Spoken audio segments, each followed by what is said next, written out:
ኢትዮጵያ የኔ ናት ላንቺ አንድ ምክር አለኝ የኛ ትልቁ እርግማናችን ነው ብዬ ማስበው ውድድር ነው ኦልራይት ልጅ ያለው አስተዋውሳለሁ አመት በዓል ሲደርስ የሆነ ጎረቤት በግ ይገዛል አንዱ ደግሞ ዶሮ ይገዛል ዶሮ የገዛው በገዛው ጎረቤት ይናደዳል ይቀናል ያዝናል ልጆችም ያ ነገር እየተማሩ መጡ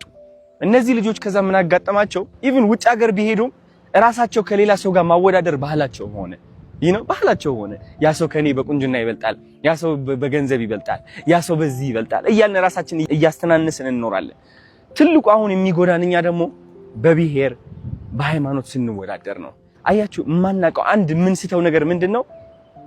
ውድድር ሁሌም ከራሳችን አልፎ ሌላ ሰውም ይጎዳል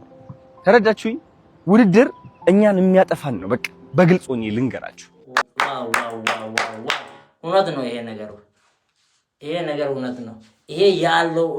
አሁን መሬት ላይ ያለው እውነት ነው ይሄ ቴንክ ዩ አዶና ወንድም ቴንክ ዩ ቬሪ ማች